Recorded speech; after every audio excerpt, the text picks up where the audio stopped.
Okay guys, we're going to show y'all how to configure the 5000 ES inverter two-piece package that we have on our listings. We think it's an incredibly powerful inverter. It has a 450 volt MPPT charge controller, so you can do strings of 9 72 cell panels or 11 60 cell panels into this. It eliminates the need for a combiner box. I mean, you can imagine you can do 22 260 watt 60 cell panels, right? In just 2 strings of a splitter. And that's at a high voltage. It's 18 amps, high voltage, 400 volts. You could carry that, 300 feet on 10 or 8 gauge wire.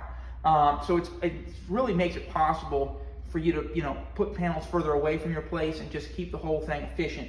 We like that. The other thing is the inverter is 93% efficient. And a lot of the classic transformer type split phase inverters are 88% efficient. The idle current on the ES is only 50 watts, which is good. It's also stackable, so you can buy more of these units and stack up to 6 of them and make a 30 kilowatt stack. We've got some pictures on our website of some really cool large systems people did with this base.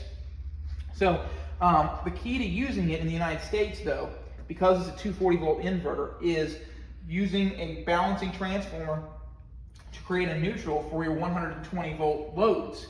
Now, I'll be clear here, if you're just only running like a 240 volt well pump and that's all you want to do, you technically don't need the transformer. So we're going to show you in this video the proper way to wire that up and the things you need to think about. So if we come in and look at the output of the inverter, we have on top the AC input, on the bottom the AC output. Now you notice it says line and neutral. Line and neutral on this inverter actually mean line 1 and line 2, the way we've configured this. That neutral is a floating pole, and so it's just 2 poles that make 240. So we're going to treat them as line 1, line 2. That's a very interesting point that people have to keep track of. If you hook a generator into this inverter, you can't just put a line and neutral from your generator that'll give you 120. That's not going to work well, because it'd be 120 in, 240 out. You put line 1 and line 2. Anyway, we've got line 1 as the black and line 2, also known as neutral, red, coming out, and we are feeding a breaker on the sub panel this hooks up to. And line 1's the first one, line 2 is the second one. Now the reason why I'm pointing that out is the sequencing on a breaker panel is very important. If we weren't putting a 120 volt breaker here and we were trying to put another inverter in, it would be very important to make sure that we have the same sequence, line 1 first, then line 2. If you do it backwards, you'll create a short circuit. And let me just repeat myself there. If this was a second inverter, we must put line 1 first and then line 2. You can't be mindless about it, because paralleling is about keeping poles that are the same. Line 1 and line 2 are different poles. So we come into the breaker, line 1, line 2. Now the Solar Edge transformer, which we sell, is a 5 kilowatt balancing transformer. Now, most people don't really understand how this works. This transformer isn't a step-down transformer. It's what they call a midpoint transformer. So its business end is the neutral coming out of it, the neutral pole. This is going to feed the neutral bar of our breaker panel. And basically 120 volt loads, like this little 120 volt circuit we have here, are going to start. The power really starts at the neutral and runs back to the positive, to either side. And what the midpoint does is balance that load. So we aren't really like using a step down transformer. We're just pulling right out of the middle of that 240 range. So this goes into the neutral. From the neutral terminal, line 1 and line 2 just need to go on their own breaker from the transformer into the breaker panel.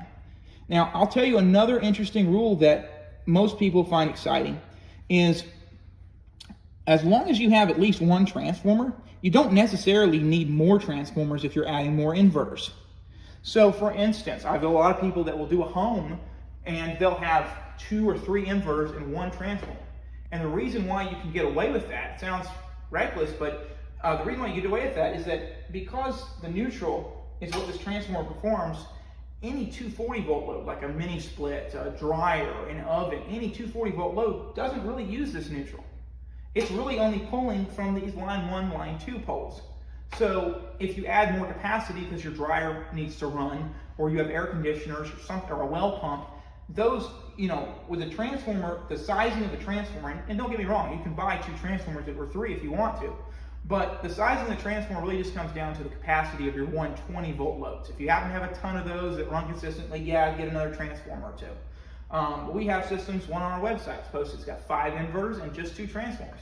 So the home doesn't typically have more than 10 kilowatts of 120 volts at all, even a large home. So without much further explanation here, I'm going to go and show you guys. We're going to power this on and show it in action. So the switch on the inverter, turn on. We've got your positive and negative from the battery. It'll make a beeping sound. And of course, you'll see the inverter boot up. First, the inverter picture appears. Takes a second or 2. And then the house icon appears and it connects to show it loading. Now, if you pull the microphone in here, you can hear a slight hum in the transformer,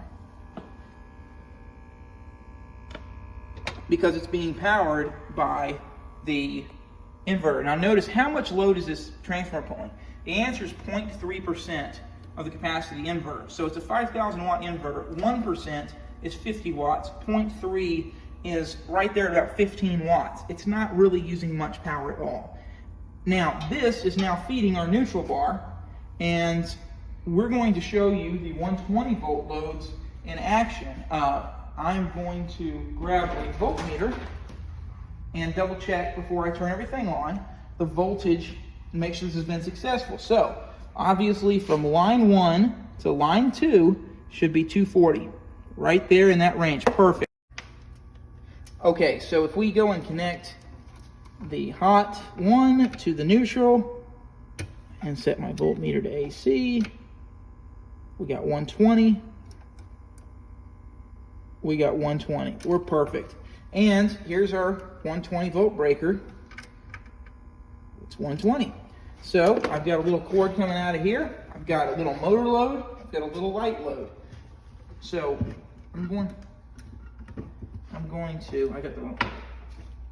here's the light, and all I've got to do is turn it on. It's a 120 volt light. It's perfect. Now, little motor load.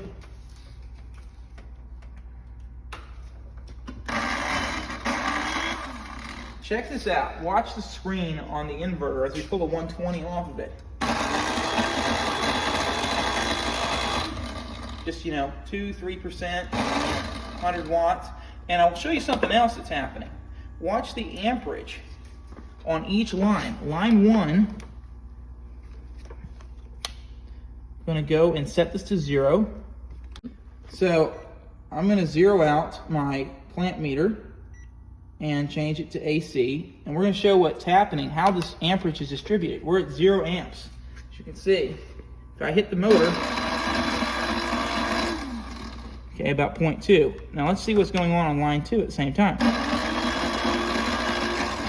So you notice it's perfectly splitting that load between the two of them. That's awesome. That's really what you want to have happen.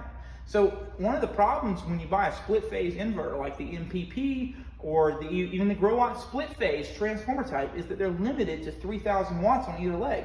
Technically, it doesn't matter which leg you're using, line 1 or line 2, you can pull 5,000 watts all in one. So, if I was in a situation where I had a 5,000 watt split phase balanced versus a 6,000 watt split phase unbalanced, I probably would prefer the 5,000 watt, just because I won't have to worry about imbalancing it. You have to keep under 3,000 on each. So you have 2 safety factors versus just 1. So that's one of the exciting things that, you get with a balanced transformer, actual hardware with this, instead of just, something internally that splits it and has half the capacity. And that's really it, guys. Remember, only 240 volt in line 1 and line 2, not line and neutral. That's, it's printed from an international standpoint. This is actually one of the most popular off-grid inverters on the planet. So we try to bring this solution to the American market because there's just so many awesome features you get to tap into: the 450 volt charger and the stackability and the high efficiency. And that's really about all you need to know on this.